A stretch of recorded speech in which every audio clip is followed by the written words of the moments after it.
بسم اللہ الرحمن الرحیم۔ باب ما جاء لیلینی منکم اولو الاحلام والنہا۔ یہ لیلینی بھی پڑھا گیا ہے اور تشدید کے ساتھ، یعنی لیلینی تاکید کے لیے، یعنی تم میں جو ارباب عقل و دانش ہیں وہ مجھ سے قریب رہیں۔ احلام حلم کی جمع ہے، اس کا معنی عقل، اور نہا نہیتن کی جمع ہے، اس کا بھی معنی عقل ہی آتا ہے۔ چونکہ عقل آدمی کو بری باتوں سے روکتی ہے، اس لیے عقل کو نہیہ کہا جاتا ہے۔ تو تم میں جو اہل علم و دانش ہیں، باوقار ہیں، وہ نماز میں مجھ سے قریب رہیں، اس لیے کہ وہ جس قدر نبی کریم صلی اللہ علیہ وسلم کے افعال نماز کو دیکھیں گے، وہ اسی قدر اپنے سینوں میں افعال نماز کو محفوظ کریں گے اور لوگوں تک پہنچائیں گے بھی، اور خود بھی نبی کریم صلی اللہ علیہ وسلم کے افعال کریمہ کو دیکھ کر کے مسائل شرعیہ کا استخراج و استنباط کریں گے۔ اس لیے حضور کی خواہش یہ ہوتی کہ صحابہ کرام میں جو اہل علم و دانش ہیں، جن کے اندر قوت اخذ زیادہ ہے، فراست جن کے اندر زیادہ ہے، مسائل کے استنباط کی صلاحیت جن کے اندر زیادہ ہے، ایسے صحابہ کرام صف اول میں رہیں۔ حدثنا نصر بن علی الجہضمی حدثنا یزید بن زرعی حدثنا خالد الحذا عن ابی معشر عن ابراہیم عن القمہ عن عبد اللہ عن النبی صلی اللہ علیہ وسلم قال لیلینی منکم اولو الاحلام والنہا۔ القمہ حضرت عبداللہ ابن مسعود رضی اللہ تعالی عنہ سے روایت کرتے ہیں۔ چونکہ حضرت القمہ یہ سیدنا عبداللہ ابن مسعود رضی اللہ تعالی عنہ کے بڑے خاص شاگرد ہیں، اس لیے جب یہ عن عبداللہ کہہ دیں تو اس سے حضرت عبداللہ ابن مسعود رضی اللہ تعالی عنہ ہی مراد ہوتے ہیں۔ انہوں نے فرمایا کہ نبی کریم صلی اللہ علیہ وسلم نے ارشاد فرمایا کہ تم میں جو اہل علم و دانش ہیں وہ مجھ سے قریب رہیں، ثم الذین یلونہم ثم الذین یلونہم، پھر وہ لوگ جو ان سے قریب ہیں، پھر وہ لوگ جو ان سے قریب، یعنی جس قدر فہم و دانش میں تفاوت ہے، اسی لحاظ سے لوگ نماز کی صفوں میں رہیں تو سب سے زیادہ جو صاحب فراست ہیں وہ آگے رہیں پہلی صف میں، اس کے بعد جو ان سے قریب ہیں وہ رہیں، پھر ان سے جو قریب ہیں اس کے بعد رہیں۔ پھر ارشاد فرمایا وَلَا تَخْتَلِفُوا فَتَخْتَلِفَ قُلُوبُكُمْ، یعنی آپس میں تم لوگ اختلاف مت کرو کہ تمہارے دلوں میں اختلاف ہو جائے۔ اس سے اشارہ اس بات کی طرف ہے کہ صف تم لوگ سیدھی رکھو اور صفوں میں تم لوگ آگے پیچھے نہ رہو کہ اس سے تمہارے دلوں میں آپس میں اختلاف پیدا ہوگا۔ وَإِيَّاكُمْ وَحَيْشَاتِ الْأَسْوَاقِ، اور اپنے آپ کو بازاروں کے شور و شغب سے دور رکھو۔ حیشہ کا ایک معنی شور و شغب آتا ہے کہ بازار میں جس طرح سے شور و شغب ہوتا ہے تو مسجدوں میں ایسا شور تم لوگ مت کرو، شور و شغب سے اپنے آپ کو دور رکھو۔ اور یہ بھی معنی ہو سکتا ہے کہ بازاروں میں جیسے چھوٹے بڑے کے درمیان کوئی امتیاز نہیں ہوتا ہے، تو اس طرح سے اس میں نہ کرو، بلکہ جو اہل علم و دانش ہیں وہ صف اول میں رہیں، اس کے بعد جو ان کے قریب ہیں اس کے بعد وہ لوگ رہیں۔ تو بازار کی اختلاط کی طرح سے یہاں پہ اختلاط نہ کرو۔ اس باب میں ابی بن کعب، عبداللہ بن مسعود، ابو سعید خدری، براء بن عازب اور انس بن مالک رضی اللہ تعالی عنہم سے روایت۔ امام ترمذی فرماتے ہیں کہ حضرت عبداللہ بن مسعود کی حدیث حسن غریب ہے۔ وَرُوِيَ عَنِ النَّبِيِّ صلی اللہ علیہ وسلم أَنَّهُ كَانَ يُعْجِبُهُ أَن يَلِيَهُ الْمُهَاجِرُونَ وَالْأَنصَارُ، اور نبی کریم صلی اللہ علیہ وسلم سے یہ بھی ایک روایت آئی ہے کہ حضور کو یہ بات پسندیدہ تھی کہ مہاجرین اور انصار حضور سے قریب رہیں۔ لِيَحْفَظُوا عَنْهُ، تاکہ حضور سے افعال نماز کو وہ محفوظ کریں، کہ نبی کریم صلی اللہ علیہ وسلم کس طرح سے نماز ادا فرماتے ہیں، کس طرح رکوع فرماتے ہیں، کس طرح سجدہ فرماتے ہیں، افعال نماز کو دیکھ کر کے ان افعال کو محفوظ کریں۔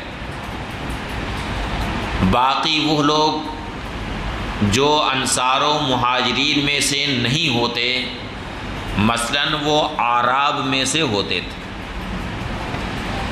تو جب وہ آرام میں سے ہوتے اور وہ ابھی آداب معاشرت سے، خاص طور سے بارگاہ رسالت میں حاضری کے آداب سے پورے طریقے سے واقف نہیں تھے، تو وہ افعال نماز کو خوب اچھی طرح سے محفوظ نہیں کر سکتے تھے، اور نہ ہی ان سے وہ مسائل شرعیہ کا خوب استنباط بھی کر سکتے تھے۔ اس لیے نبی کریم صلی اللہ علیہ وسلم یہ چاہتے تھے کہ انصار و مہاجرین حضور سے قریب رہیں، یعنی صف اول میں یہ حضرات رہیں۔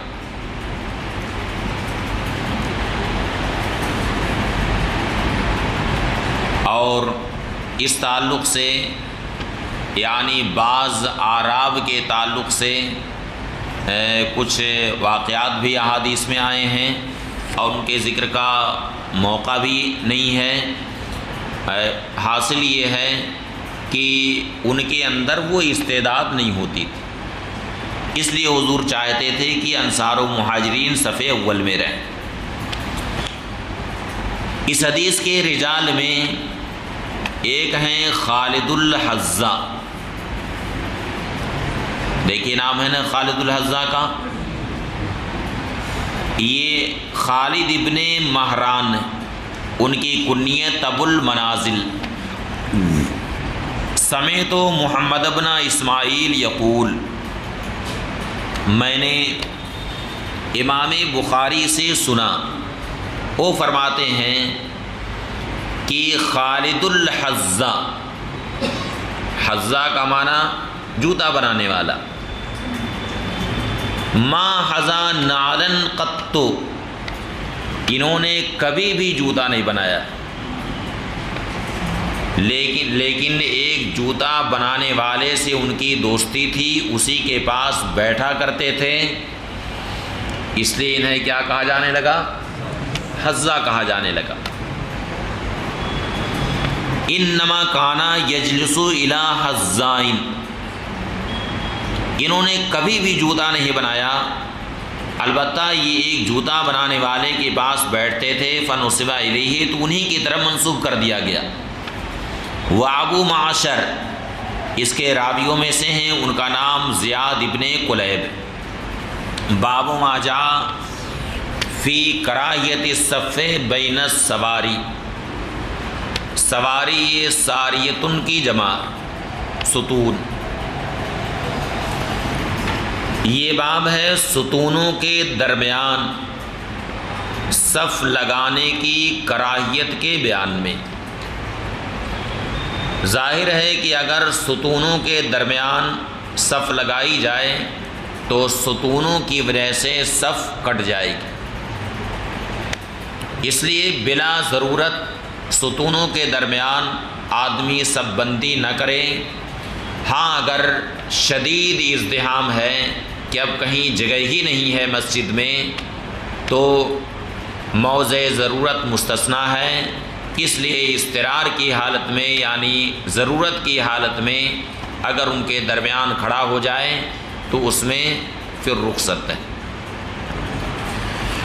حدثنا حناد حدثنا وکیع عن سفیان عن یحییٰ بن ہانی بن عروہ المرادی عن عبد الحمید بن محمود قال صلینا خلف امیر من الامراء۔ سفیان ثوری یحییٰ ابن ہانی ابن عروہ مرادی سے روایت کرتے ہیں۔ ہانی ابن عروہ کا نام تو بہت سنا ہوگا آپ لوگوں نے، بلکہ نام بھی بہت لیا ہوگا ان کا، کہ نہیں نام سنا؟ نہیں سنا ہے؟ ارے ابھی محرم چل ہی رہا ہے۔ ہانی ابن عروہ جو حضرت امام مسلم ابن عقیل کے میزبان تھے، انہی کے گھر قیام فرمایا تھا۔ نہیں سنا ہے نام؟ یہ تو وہی بات ہو گئی جو کل شعر سنائے تھے۔ نہ معلوم کتنی بار وہ شعر آپ نے پڑھا ہوگا اور یہ معلوم نہیں ہے کہ پل صراط کی راہیں کیسی ہیں۔ یحییٰ ابن ہانی ابن عروہ مرادی سے روایت ہے، انہوں نے عبد الحمید ابن محمود سے روایت کی، وہ فرماتے ہیں کہ ہم نے ایک امیر کے پیچھے نماز پڑھی، فاضطرنا الناس، تو لوگوں نے ہمیں مجبور کر دیا، اور ہم نے ستونوں کے درمیان نماز پڑھی۔ فلما صلینا، جب ہم نماز پڑھ چکے تو حضرت انس بن مالک نے فرمایا کنا نتقی ھذا علی عہد رسول اللہ صلی اللہ علیہ وسلم، ہم عہد رسالت میں اس سے بچتے تھے، یعنی ستونوں کے درمیان صف نہیں لگاتے تھے۔ اس باب میں قرہ ابن ایاس مزنی سے روایت ہے، امام ترمذی فرماتے ہیں کہ حضرت انس بن مالک کی حدیث حسن صحیح ہے۔ وقد کرہا قوم من اہل العلم ان یصف بین السواری، اہل علم کے قوم نے اس بات کو مکروہ قرار دیا ہے کہ ستونوں کے درمیان صف لگائی جائے۔ یہ قول ہے امام احمد بن حنبل اور اسحاق بن راہویہ کا، جبکہ اہل علم کی قوم نے اس میں رخصت دی ہے، اور یہ رخصت بربنائے ضرورت۔ باب ما جاء فی الصلاۃ خلف الصف وحدہ، یہ باب ہے صف کے پیچھے تنہا نماز پڑھنے کے بیان۔ اگر کوئی شخص مسجد میں اس حال میں آیا کہ آگے کی صف مکمل ہو چکی اور یہ تنہا. تو اب اس صورت میں پہلے یہ دیکھے کہ صف میں کہیں فرجہ ہے یا نہیں، یعنی کہیں کوئی گنجائش ہے یا نہیں. اگر کہیں کوئی فرجہ اسے نظر آ رہا ہے تو اب اسے پر کرے، یعنی وہاں جا کر کے وہ کھڑا ہو جائے. اور اگر کہیں گنجائش نہیں ہو رہی ہے تو اب اس صورت میں کیا کریں؟ کیا کریں؟ ہاں، کسی کو اشارہ کرے پیچھے آنے کے لیے، مگر یہ خیال رکھے کہ کہیں اس کی وجہ سے اس کی نماز میں فساد نہ آنے پائے. کبھی پیچھے سے کھینچ رہا ہے، اب وہ سوچا کہ کون آ گیا مجھے پیچھے سے کھینچ رہا ہے. تو اگر فساد نماز کا اندیشہ ہے تو ایسا نہ کرے، بلکہ اب امام کے محاذی وہ کھڑا ہو جائے، اس لیے کہ دوسرے کی نماز فاسد ہونے کا اندیشہ ہے. ظن غالب اگر ہے تو پھر امام کے پیچھے کھڑا ہو جائے اس کی محاذات میں.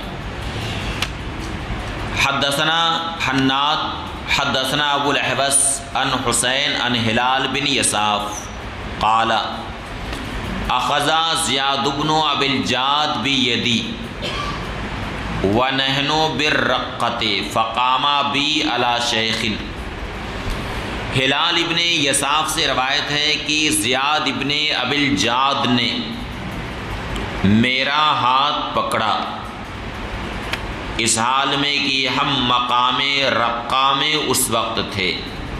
فقام بی علی شیخ، تو زیاد ابن ابی الجاد میرا ہاتھ پکڑ کر کے ایک شیخ کے پاس لا کر کھڑا کیے جنہیں وابسہ ابن معبد کہا جاتا. یہ قبیلے بنی اسد کے تھے. فقال زیاد، تو زیاد ابن ابی الجاد نے کہا حدثنی ھذا الشیخ ان رجلا صلی خلف الصف وحدہ. اس شیخ نے مجھ سے یہ بیان کیا کہ ایک شخص نے صف کے پیچھے تنہا نماز پڑھی. والشیخ یسمع، اور شیخ ہماری بات سن رہے تھے. یعنی شیخ سے جو حدیث انہوں نے سنی تھی خود شیخ کے سامنے یہ بیان کر رہے تھے کہ شیخ نے ایسا بیان کیا. والشیخ یسمع، اور شیخ سن رہے تھے. فأمرہ رسول اللہ صلی اللہ علیہ وسلم، یہ کون شیخ تھے؟ حضرت وابسہ ابن معبد. فأمرہ رسول اللہ صلی اللہ علیہ وسلم یعید الصلاۃ، تو نبی کریم صلی اللہ علیہ وسلم نے انہیں نماز دہرانے کا حکم دیا. تو اب اس سے یہ معلوم ہوتا ہے کہ صف کے پیچھے اگر تنہا کوئی نماز پڑھے تو نماز وہ دہرائے. لیکن امام ابو حنیفہ رحمۃ اللہ تعالی علیہ اور یہی مذہب امام مالک اور امام شافعی کا بھی ہے کہ نماز دہرانا ضروری نہیں. اور ان حضرات کی دلیل وہ حدیث ہے جو صحیحین میں یعنی بخاری اور مسلم میں حضرت ابو بکرہ رضی اللہ تعالی عنہ سے مروی. حضرت ابو بکرہ رضی اللہ تعالی عنہ مسجد میں آئے، یہاں تک کہ مسجد میں اس وقت پہنچے جبکہ نبی کریم صلی اللہ علیہ وسلم رکوع میں جا چکے. تو اس میں ہے فرکع دون الصف، یعنی صف کے پیچھے ہی وہ رکوع میں چلے گا. قبل ان یصل الی الصف، یعنی صف میں پہنچنے سے پہلے تنا رکوع میں چلے گئے صف کے پیچھے۔ پھر جب نبی کریم صلی اللہ علیہ وسلم نے سلام پھیرا تو ارشاد فرمایا کہ ایکم رکع دون الصف، تم میں صف کے پیچھے کس نے رکوع کیا؟ حضرت ابوبکر نے عرض کیا انا یا رسول اللہ، تو نبی کریم صلی اللہ علیہ وسلم نے ارشاد فرمایا زادک اللہ حرصا ولا تعد، اللہ تعالی تمہاری رغبت کو، تمہارے شوق کو اور زیادہ بڑھائے، مگر آئندہ یہ کام مت کرنا۔ اللہ تعالیٰ تمہاری رغبت اور بڑھائے مگر آئندہ یہ کام مت کرنا۔ تو نبی کریم صلی اللہ علیہ وسلم نے انہیں نماز دہرانے کا حکم نہیں دیا، بلکہ ان کی نماز کو حضور نے باقی رکھا۔ اس کا مطلب یہ ہوا کہ اگر صف کے پیچھے کوئی نماز پڑھ لے تو نماز اس کی ہو جائے گی، اعادہ کی ضرورت نہیں۔ اب اس حدیث شریف میں جو یہ ہے کہ حضور نے اسے اعادہ کا حکم دیا، اس میں اور اس حدیث میں کوئی تعارض نہیں، اس وجہ سے کہ اعادہ نماز کے بھی مختلف احکام۔ اگر نماز میں کوئی رکن چھوٹا ہے، کوئی فرض چھوٹ گیا ہے تو نماز کا اعادہ کرنا فرض ہے، اور اگر کوئی واجب چھوٹا ہے تو نماز کا اعادہ کرنا واجب۔ اگر کوئی سنت چھوٹی ہے تو نماز کا اعادہ کرنا سنت، اور مستحبات میں سے کچھ چھوٹا تو نماز کا اعادہ کرنا مستحب۔ تو یہاں پر نبی کریم صلی اللہ علیہ وسلم نے جو اعادہ کا حکم دیا، یہ بطور وجوب یہ ارشاد نہیں تھا، بلکہ بطور استحباب تھا کہ تمہارے لیے بہتر یہ ہے کہ نماز دہرا لو، اس لیے کہ تم نے ایک سنت کو ترک کیا ہے۔ تو اس وجہ سے حضور اقدس صلی اللہ علیہ وسلم نے اعادہ کرنے کا حکم دیا، اس لیے دونوں حدیثوں میں کوئی تعارض نہیں۔ سمجھ گئے؟ وفی الباب، اس باب میں علی ابن شیبان اور عبداللہ ابن عباس رضی اللہ تعالی عنہم سے روایت ہے، اور اس حدیث شریف سے یہ معلوم ہوا کہ تحمل حدیث کے طریقوں میں سے ایک طریقہ یہ بھی ہے کہ عرض علی الشیخ کیا جائے۔ کیا کیا جائے؟ عرض علی الشیخ، یعنی شیخ سے کوئی حدیث پہلے سنی، پھر اس کے بعد وہ حدیث شیخ کے سامنے پیش کی جائے اور شیخ اسے سنیں، اور اس کے بعد پھر اس کا اقرار کر لیں، اس کی تصدیق کر دیں، اسے عرض علی الشیخ کہتے ہیں۔ تو تحمل حدیث کے طریقوں میں سے ایک طریقہ یہ بھی۔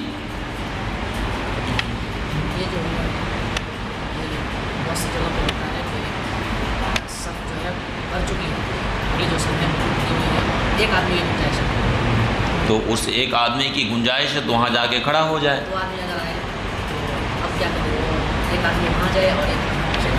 اب ایک جا کے وہاں پر کر لے اور دوسرا دیکھیں کہ جو صورت بتائی گئی ہے کہ سامنے والے کو اشارہ کرے، اگر وہ آ جاتا پیچھے تو ٹھیک ہے، ورنہ فساد نماز کا اگر اندیشہ ہے تو اب امام کی محاذات میں کھڑا ہو جائے۔ ہاں، اس فرجا کو ایک بھرے گا، اب اس کے بعد جو آئے گا وہ اس جگہ کو بھرے گا۔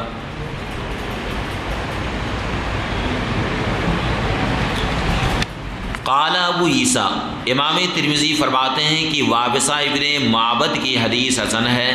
وقد کرہ قوم من اہل العلم ان یصلی الرجل خلف الصف وحدہ، اور اہل علم کی ایک قوم نے اس بات کو مکروہ قرار دیا ہے کہ صف کے پیچھے کوئی تنہا نماز پڑھے، اور یہ کہا کہ جب کوئی صف کے پیچھے تنہا نماز پڑھے تو اعادہ کرے۔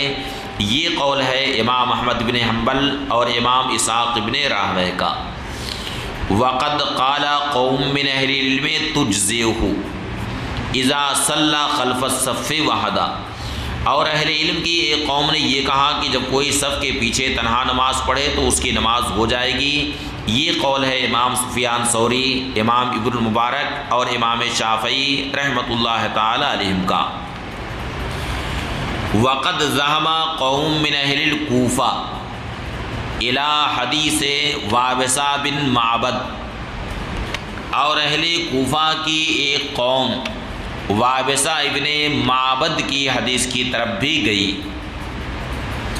انہوں نے یہ کہا من صلی خلف الصف وحدہ یعید، جو صف کے پیچھے تنہا نماز پڑھے وہ نماز دہرائے۔ یہ جن لوگوں کا قول ہے ان میں امام ابو حنیفہ کے استاذ حماد بن ابی سلیمان، قاضی بن ابی لیلہ اور امام ابو حنیفہ کے شاگرد وکیع بن الجراح ہیں۔ تو امام اعظم کے استاذ کا یہ قول ہے کہ دہرائے، اور ان کے ایک شاگرد وکیع بن الجراح کا بھی یہ قول۔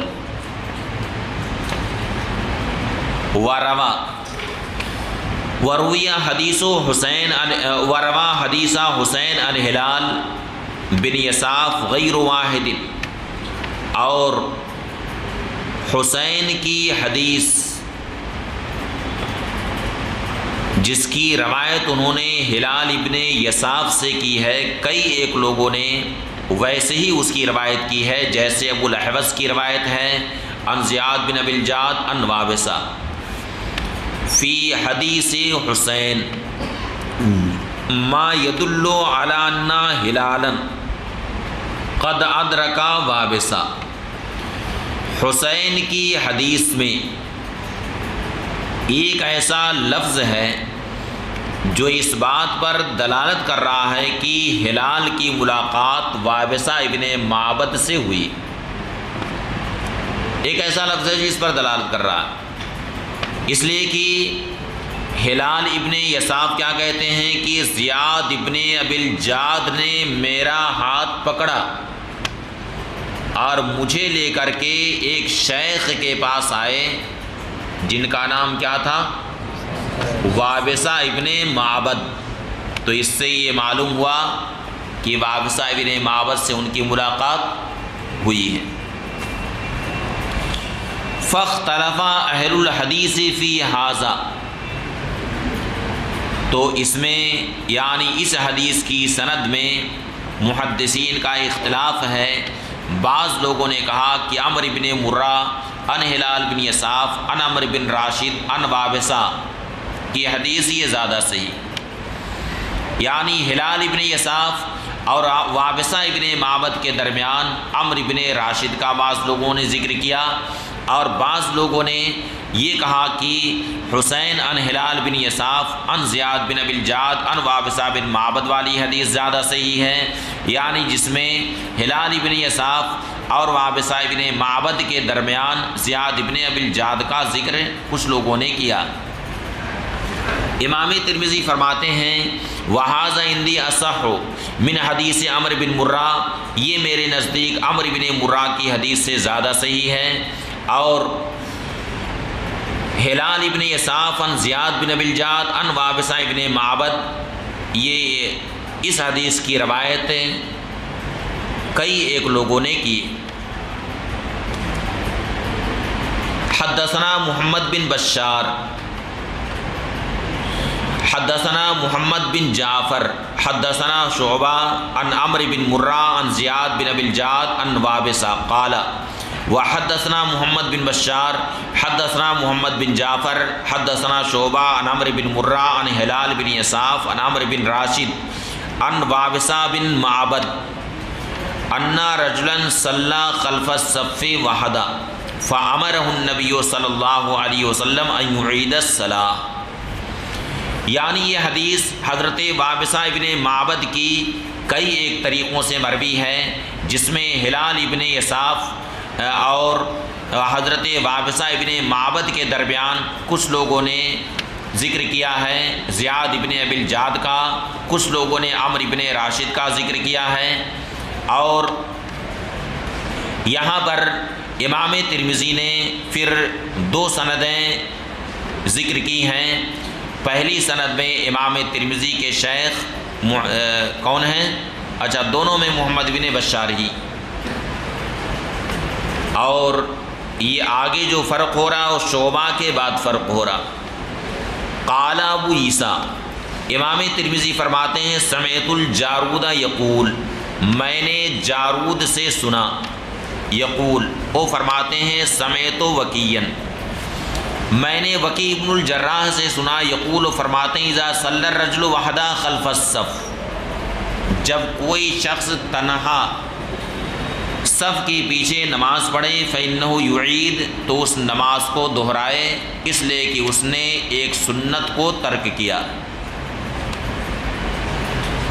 باب ما جاء فی الرجل یصلی ومعہ رجل، یہ باب اس بیان میں ہے کہ ابھی تو بہت ٹائم ہے، ابھی 4 منٹ ٹائم. ہاں،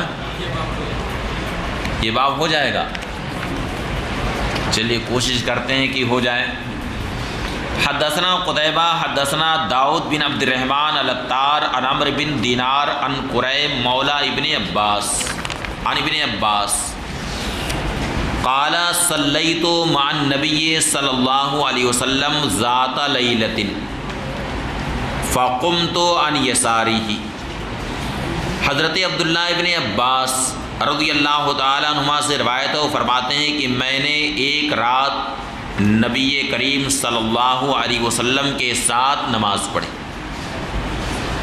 اور یہ نماز تہجد کا واقعہ. کس کا واقعہ ہے؟ نماز تہجد کا. حضرت عبداللہ ابن عباس، ایک لمبی حدیث ہے. حضرت عبداللہ ابن عباس فرماتے ہیں کہ ایک رات میں نے اپنی خالہ یعنی ام المومنین حضرت میمونہ رضی اللہ تعالی عنہا کے وہاں رات گزاری، یہ دیکھنے کے لیے کہ نبی کریم صلی اللہ علیہ وسلم کس طرح سے رات میں نماز پڑھتے ہیں. فرماتے ہیں فنام رسول اللہ صلی اللہ علیہ وسلم فی طول الوسادہ ونمت فی عرض الوسادہ، یعنی حضور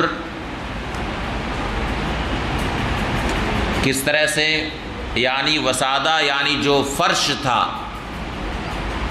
حضور اس کے طول میں لیٹے، طول میں سوئے، اور میں عرض میں سویا. سمجھ میں آ رہی ہے کیفیت؟ ہاں.